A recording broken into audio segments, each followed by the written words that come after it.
Haleluya. Salam sejahtera di dalam kasih Tuhan kita Yesus Kristus bagi Bapak Ibu Saudara yang dikasihi oleh Tuhan. Hari ini kembali kita akan sama-sama mendengarkan setiap kebenaran firman Tuhan yang akan memberkati setiap kehidupan kita.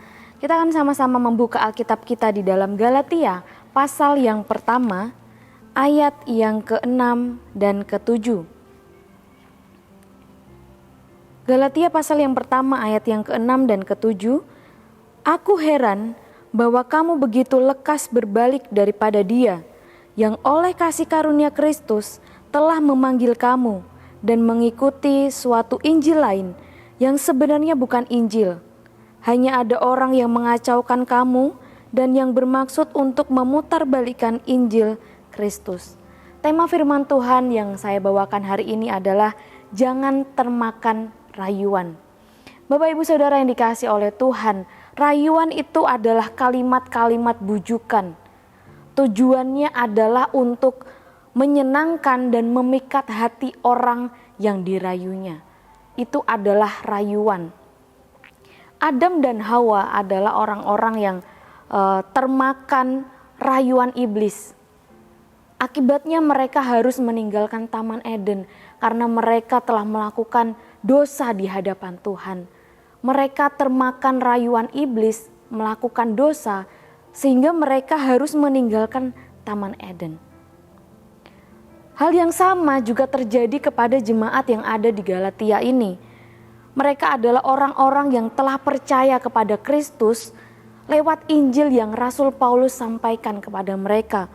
Tetapi Rasul Paulus menegur mereka karena mereka telah termakan rayuan iblis.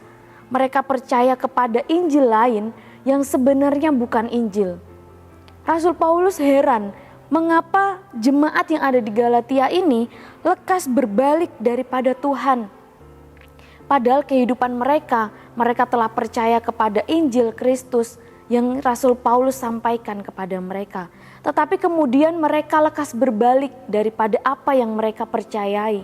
Mereka lekas berbalik dari Injil Kristus, Injil kebenaran kepada Injil lain yang sebenarnya bukan Injil. Injil yang Paulus sampaikan kepada jemaat di Galatia adalah Injil Kristus, Injil kebenaran.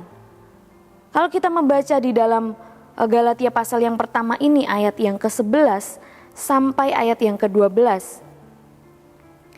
Sebab aku menegaskan kepadamu, saudara-saudaraku, bahwa Injil yang kuberitakan itu bukanlah Injil manusia, karena aku bukan menerimanya dari manusia, dan bukan manusia yang mengajarkannya kepadaku, tetapi aku menerimanya oleh penyataan Yesus Kristus.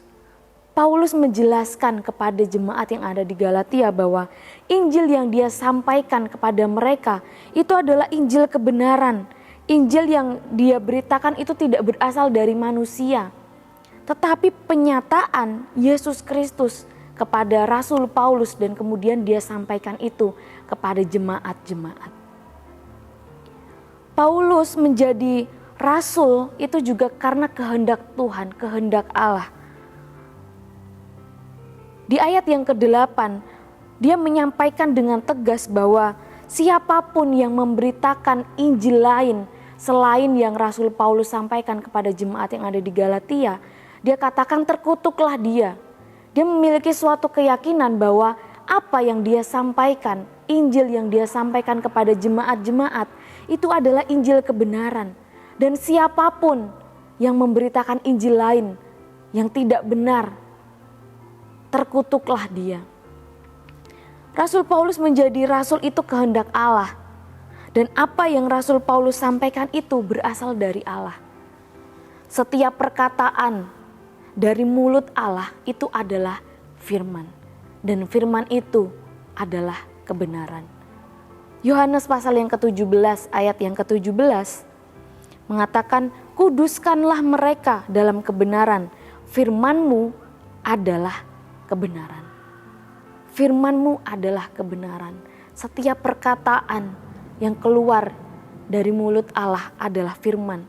Dan firman itu adalah kebenaran. Yang Rasul Paulus sampaikan kepada jemaat Tuhan yang ada di Galatia, itu adalah Injil Kristus. Injil yang berasal dari Allah, pernyataan Yesus Kristus.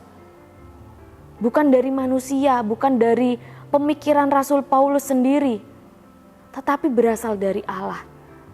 Firman adalah kebenaran. Bapak Ibu Saudara yang dikasihi oleh Tuhan, tetapi iblis ingin selalu memutarbalikkan kebenaran. Dia adalah bapa segala dusta. Apa yang keluar dari mulutnya itu adalah dusta semata. Berbanding terbalik dengan kebenaran firman Tuhan, Injil Kristus, firman yang adalah kebenaran. Iblis selalu ingin memutarbalikkan kebenaran-kebenaran. Setiap perkataannya itu adalah dusta semata. Dalam Yohanes pasal yang ke-8 ayat yang ke-44, Yohanes pasal yang ke-8 ayat yang ke-44, demikian firman Tuhan, iblislah yang menjadi bapamu dan kamu ingin melakukan keinginan-keinginan bapamu. Ia adalah pembunuh manusia sejak semula dan tidak hidup dalam kebenaran, sebab di dalam dia tidak ada kebenaran. Apabila ia berkata dusta, ia berkata atas kehendaknya sendiri, sebab ia adalah pendusta dan bapa segala dusta. Setiap perkataan yang keluar dari iblis itu adalah dusta. Bahkan firman Tuhan katakan dia adalah bapa segala dusta. Oleh sebab itu Bapak Ibu Saudara yang dikasihi oleh Tuhan, waspadalah. Jangan sampai kita termakan rayuan iblis. Bagaimana supaya kita tidak termakan rayuan iblis? Satu-satunya cara adalah berpegang kepada kebenaran. Tidak hanya percaya kepada kebenaran, tetapi juga berpegang kepada kebenaran. Firman itu kebenaran. Firman Tuhanlah yang harus kita pegang. Iblis selalu punya banyak cara untuk merayu anak-anak Tuhan, orang-orang yang percaya, supaya orang-orang yang percaya, anak-anak Tuhan ini tidak lagi mempercayai kebenaran, tidak lagi berpegang kepada kebenaran, tetapi percaya kepada dusta yang iblis berikan kepada orang-orang. Jangan sampai kita termakan rayuan iblis. Biarlah kita mau berpegang kepada kebenaran. Memutarbalikkan kebenaran dan menyesatkan banyak orang, itu yang iblis lakukan bagi setiap orang-orang percaya. Iblis mau supaya setiap kehidupan kita, orang-orang yang di dalam Tuhan, kita tidak lagi berpegang kepada kebenaran. Kita harus berpegang kepada kebenaran firman Tuhan. Bapak Ibu Saudara yang dikasihi oleh Tuhan, contohnya saja di sekitar kita seorang penipu atau orang-orang yang ingin memalsukan mata uang. Mereka berusaha dengan berbagai cara untuk meniru mata uang yang asli. Semirip mungkin mereka akan sangat berusaha supaya orang percaya bahwa itu adalah uang yang asli. Kita harus berpegang kepada yang asli, yang benar, supaya ketika kita menjumpai mata uang yang sedikit saja berbeda, kita tahu bahwa itu tidak benar.